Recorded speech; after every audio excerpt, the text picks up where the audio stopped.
Hi, welcome to Virginia Time Travel, your portal to the Commonwealth's past, present, and future. A sex scandal, a murder, a sensational trial, a legal dream team. Are we talking about Hollywood in the 21st century? No, we're talking about Virginia in 1872.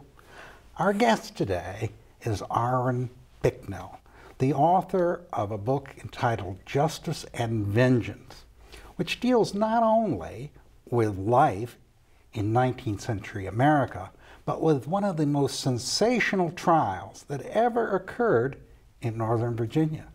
Arwen, welcome to the show. Thank you very much. So what was this famous case, the Clark Fool case? Well, it was the Commonwealth's attorney, Jim Clark, who was a rising star in Manassas in 1872, sort of backed the wrong horse and then crossed the wrong family, which was the Fuel family. Fairly prominent, well-to-do, had a lot of land, had a lot of money, and he done them wrong and they done him in. Okay.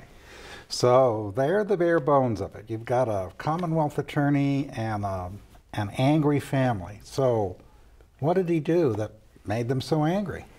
Well, it's interesting. It depends on who you ask. If you ask Clark, well, if we could ask Clark, he was letting someone down easy. What the facts of the case are, he ran off with the 16-year-old daughter of the richest guy in town.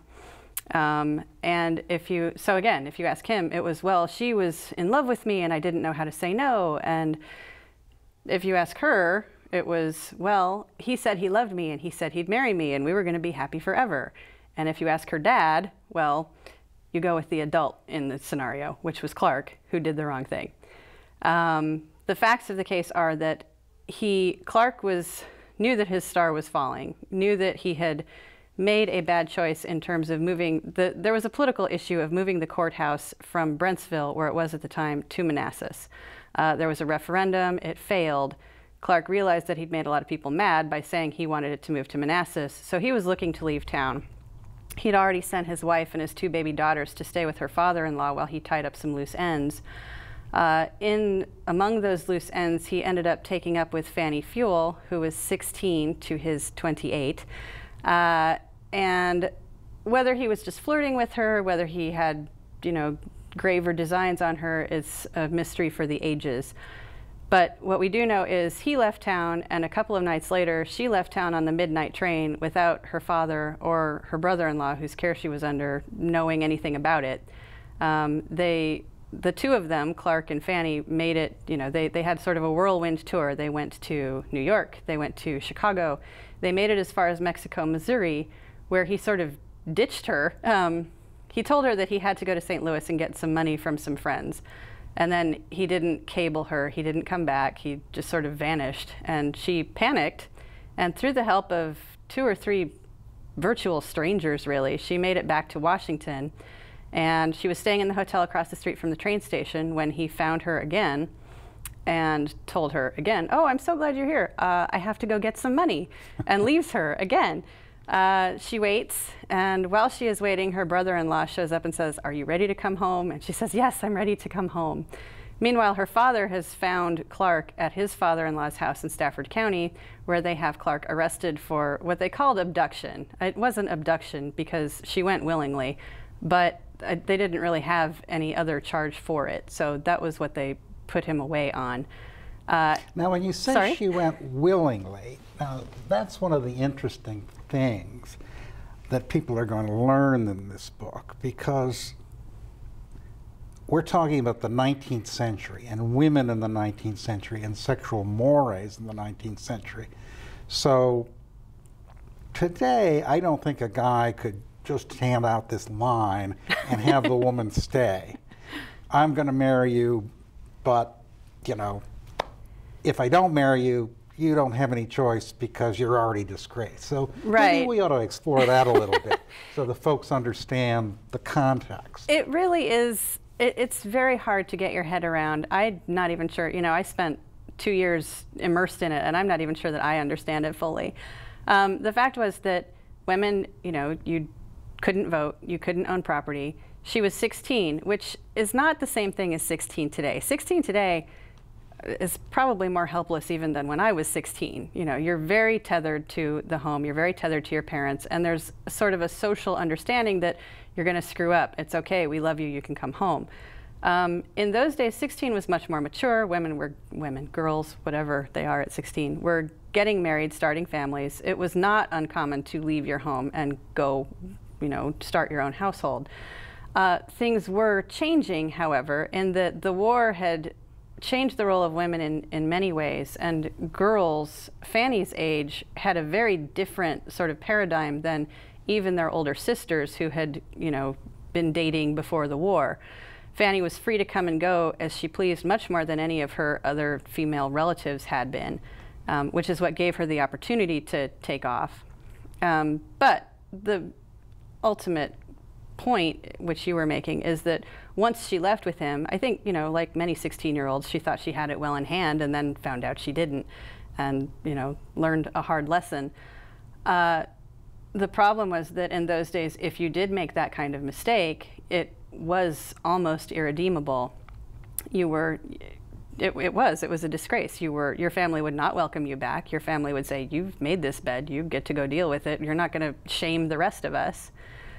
So the fact that he apparently told her when they got to Baltimore very early in their trip that, well, actually, no, I'm still married and I'm not going to marry you, but you can stay with me and we'll live as husband and wife. That was the only choice she really thought she had. And when he abandoned her in Missouri, she didn't have anywhere to turn. So she had been seduced and abandoned with no money.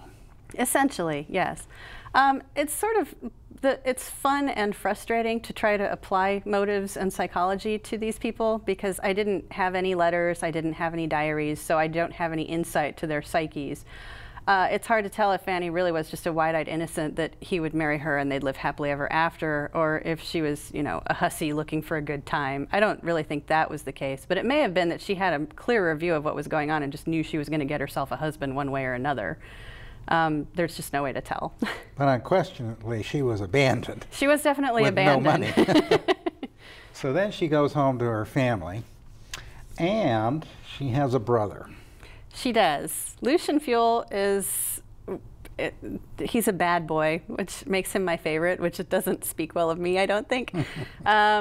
It's hard to tell whether Lucian had PTSD from being in a war that killed his twin brother, or if he was always sort of an anger ball, or if he was actually a pretty nice guy but had a severe drinking problem.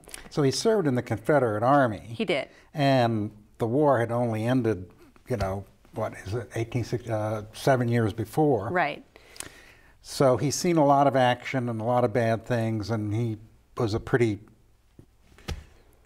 colorful character even before the war. Well, he wasn't, no, not before the war. No. Before the war, he was only 16 or 17, so there isn't much record of him doing much of anything other than going to school.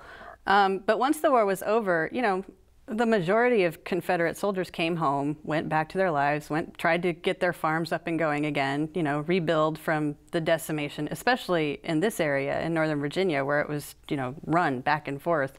Nothing was left, you know, the earth might as well have been salted. He didn't. He came back and held a grudge and developed a drinking problem and was still, you know, within months of his return home and marrying a much older woman who had sons his age, was beating up his stepsons, was beating up Yankees in the street, was picking fights with the temperance union. You know? Mm. He managed to get himself mentioned in a letter to Congress from George Round saying, you know, there's this one bad guy, but really we're ready to come back to the Union. It's okay. Yeah. So he's an angry man. Yes. All right, so Fanny now returns to her father, right. Is living at home. And what happens to Clark? Clark is in jail. Clark is awaiting trial. Now, who arrested him and on what charge? As I said, he was arrested for abduction. For abduction, that's right. But there was some confusion about that. At one point, he was being held, but they didn't have anything really to hold him on. And he said, you know, I'm an honorable man. I'm an officer of the court. There's really no reason for this. And they were about to let him go when her brother-in-law, Fanny's brother-in-law, Benjamin Merchant, showed up and said, well, here's a passel of letters she gave me that you wrote her, that really indicted him, you know, that he had sent her these notes saying, oh yes, come away with me, and you know, you're such a little tease and I won't hold it against you, and things like that. Pretty racy stuff for the 19th century. It would look pretty tame today, I think. But so with that evidence, they had to hold him, and they moved him to the Brentsville jail. And I assume this is where you want me to get into what happened. Yes. He, while he is awaiting trial, Lucian walks in, bright and sunny morning, 9 o'clock, fires 7 shots into his cell. 2 of them hit, and then Lucian walks out in the middle of the mayhem. So Clark is actually in jail. Yes. And Lucian just walks into the jail. Where's the sheriff? It's an interesting question, isn't it? Especially because this was, at the time, a pretty big story and a pretty big scandal, and there was lots of nattering about why did they let him get away with this? Why aren't the Fuels doing something? This isn't right. This is a matter of, you know, family honor, and the fact that he's still living is wrong. And so Sanford Fuel, the sort of the patriarch, had, I think, made it clear to the rest of the family that we're just going to let the courts deal with this. We're just going to keep it on the down low. Fanny doesn't look too good. We really don't want more attention brought to this. Now, when we're talking about this family honor, was this a norm in Victorian times, or is this a manifestation of Southern honor? It's a little of both, really. I mean, it's sort of an evolution, I think. Southern honor evolved from the more Victorian, you know, duels and sword fights that you see on, you know, old PBS Masterpiece Theater kind of thing. But Southern honor took a different turn, and it was not widely regarded in the United States as a good, you know, as a universal thing, because in the North, society was very different. In the North, everyone lived very close together, and your neighbors were right on top of you in the cities, and people tended to be more of keeping to themselves. And the way to get along in an urban area is to be quiet and don't bother other people and, you know, keep your head down. Whereas in the South, who you were was who your people were and where you came from, and could you name your family 4 generations back. And that was what sort of determined and defined your identity. So of course it stands to reason that, well, when my family is who I am, then I want my, you know, the way that my family is reflected will reflect upon me. So Fanny's actions did not affect just her. It would have had an effect on her entire family. And likewise Lucian's. So Lucian gets himself out to Brentsville, and Clark sees him. And Lucian misses, right? Lucian, and don't they struggle for the gun? Well, no, what happened was Lucian fired, yes, Lucian missed, I should say that. Lucian fired a couple of shots.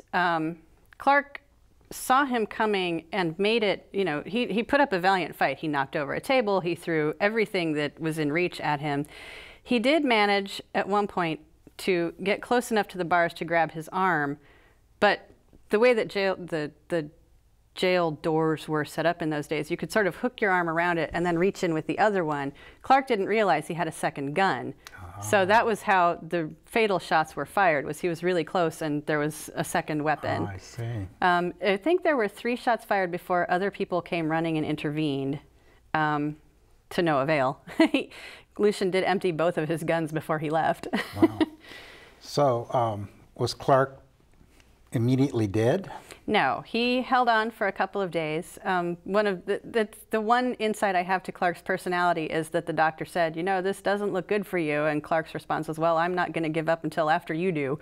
So he was still coherent and had a pretty good sense of humor for, I think it was 3 days. He was shot on, I think, Saturday, and he died the following Tuesday night. So. Okay, so now the sheriff and the deputy or whomever grab Lucian.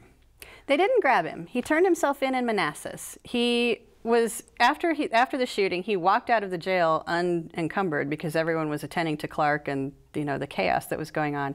He wandered up the street. He found a friend of his who had come down to prevent him from doing something stupid and not made it in time. They get in the horse and cart to go back to Manassas. the harness breaks. They spend 20 minutes fixing the harness. No one stops them. No one comes up. They make it back to Manassas. Lucian goes and talks to friends of his, possibly Sanford Fuel, possibly Ben Merchant. It's not really clear. But the people that he talks to are like, look, you need to turn yourself in because this isn't good. So Lucian turns himself into the magistrate in Manassas, who sends him back to the prison in Brentsville. And he ends up being incarcerated in the room where he had shot Clark, who is now upstairs dying in a different cell. Wow. You just can't make this stuff up. No. All right, so now Lucian's in the lower cell, and he's going to go on trial. Right. And presumably this is a capital case. He's going to be hung if he's found guilty, right? Yes. Yes, that is the... It's interesting that he takes a pretty cavalier approach to it, too, knowing that these are the consequences and these are the stakes that he's up against. He is fairly convinced that no one's going to find me guilty. There's just no chance. I did what any right-thinking Southern man would do in this situation. So now, were there other examples of this that you came across in your research of these honor killings? Was this a common thing in the South? By 1872, it wasn't common, but it wasn't unheard of. And yes, for the most part, they were found innocent. It's interesting that in these cases, particularly in the 19th century, the woman's role in this is non-existent. Her motives, her behaviors, everything to do with her is completely irrelevant. It has entirely to do with who has seduced her and who did the killing. So he's not protecting his sister's honor, he's protecting his own honor. Largely, yes, yes. He was tired of hearing the gossip, and he was tired of hearing people say, why don't you do something? So I'm sure that, he had some feeling for his sister, but mostly it was to do with his own, his own state of mind. So now the trial begins, and is the trial at Brentsville? The trial is held in the Brentsville courthouse, which is right next door to the jail, which makes it easy for them to... What ends up happening is the trial gets delayed for a couple of months. First, there's a continuance so that they can find witnesses, and then it ends up being delayed by an extra day for the 1872 election. Which is interesting because one of the members of Fuel's defense team was actually running for Congress in that election and won. So when the case starts, he's simply a lawyer from Brentsville, and when the case ends, he's an incoming congressman from Virginia. So that would be one of two Confederate generals on Lucian Fuel's legal dream team. This was Epahunton, who was elected to Congress. His partner was William Fitzhugh Payne, was part of the Black Horse Cavalry. These are names that are fairly, at the time they were, it was the O.J. Simpson trial. Not that Fuel was O.J. Simpson's celebrity level, but his dream team certainly was. Right. These are well-known names. And what about the prosecution? The prosecution was also interesting. The Commonwealth's attorney who replaced Clark when he left was Charles Sinclair, who had been a judge in the Mormon Wars in the 1850s. But the interesting thing about Sinclair is that he had spent the entire week previous to Clark's death saying, this is a bad man and justice will be served, and he did this poor 16-year-old girl wrong, and I have every confidence that he's guilty and we will do the right thing. Well, Clark's father, who was a fairly prominent primitive Baptist preacher around Fredericksburg, looked at this guy who has been bad-mouthing his son for a month and then says, oh, and now you're going to try his murderer? I have no confidence that you're really sincere about this. So he goes to his old friend Henry Wise, the former governor of Virginia, and says, please pitch in and help out on this, and I need to see that, I need to have faith that my side is being ably represented. And Wise agrees. So we have some real celebrities on both sides contending. We do. And how long did the trial actually last? The trial lasted about a week. The high point of it was the testimony from Fanny, who did not testify with a speech. It was all questions and answers. And it's interesting to read the newspaper accounts of it because there are moments where she's sort of flirty and cheerful, and then there are moments where she's sort of petulant and snotty, and then there are moments where she just is hysterical and has to take a break. So it's frustrating as a woman of 2017 to read these things about women in the 1870s who are always fainting and they're always having hysterics, and it's like, why? Why couldn't you just calm down? I want to know what you were thinking. Now, when you say newspaper accounts, did this attract more than just the local news? It did. It was a national story. It was, the interesting thing about that is that in those days you didn't have a wire service. You didn't have Associated Press who wrote one story and then shipped it out, across the country. What you had was the local reporter and maybe, a reporter from the next county over. In this case, you had reporters from all over who came down for the trial. You had reporters from the Alexandria Gazette, which was the next county over. You had reporters from DC. You had a reporter from the New York Times who came. It was also big news among German newspapers in Washington, D.C., which I assume that it was just that the German papers were picking up what the English papers had written, because it's sort of a juicy, scandalous story. But I couldn't find any real reason for that other than it being an indicator of how big a story it was. I don't think there was any particular German angle to it. So, after a week, the jury comes in. This seems like an open and shut case, but what happened? The jury is out for 5 minutes before they come back and declare Lucian innocent. So he was right. No jury in the world would convict him. Was there general outrage? Or? There was not. There was, within the town of Brentsville and within pretty much Prince William County, it was sort of, yeah, that's about what we expected.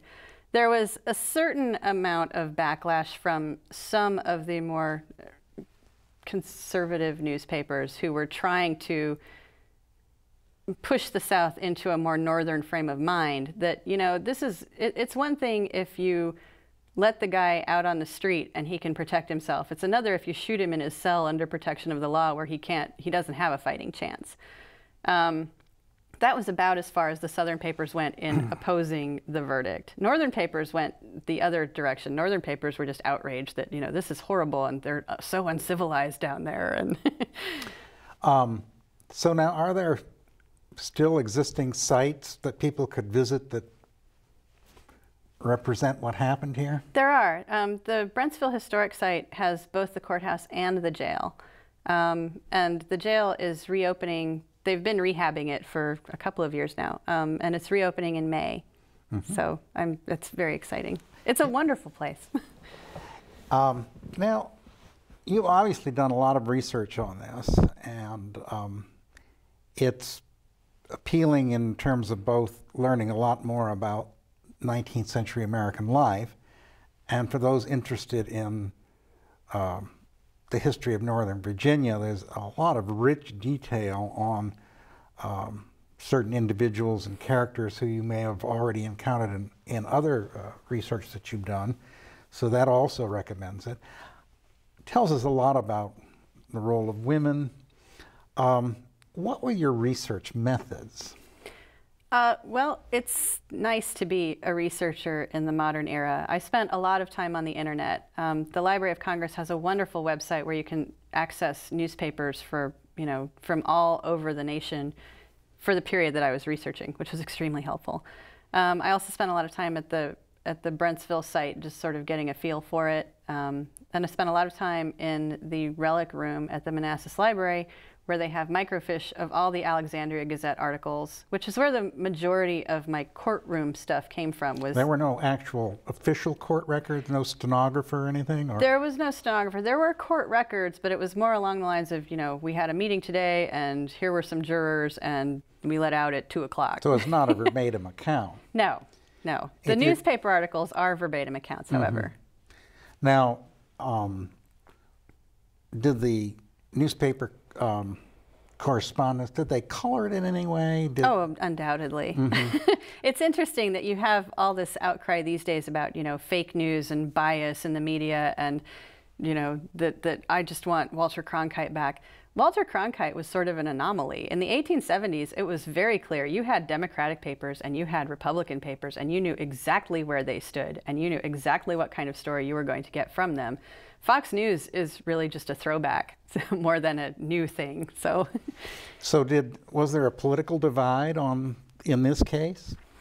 To an extent. But again, like I said, mostly the divide was you should have waited until he was out of jail to shoot him. Okay, wasn't any question you should have shot him. It was just or at least tried to, yes. Okay, got it. You mentioned a couple of interesting characters associated with the election of 1872. We don't have time to go into all of them, but briefly, Virginia Woodhull. Virginia Woodhull was really the first woman to run for president. She was nominated. She got on the ballot in, I think, New York. She doesn't really count because she didn't get on the ballot across the nation. She didn't win. She couldn't even vote for herself because she was in jail that day because of a fight she got into with another prominent New Yorker. Okay. Well, it's been extremely interesting learning about this trial of the 19th century, and as a little gift, our book, Civil War Graves in Northern Virginia, which may help you in coming up with another idea. I know you're working on a book about the Willards from D.C., who are a fascinating couple, but we don't have time to go into them now. I do want to thank you, and I want to thank all of you for tuning in to Virginia Time Travel. This show is brought to you by a generous gift from the Margarita W. and Donald J. Metzger Endowment. Thanks for watching, and I'll see you next time.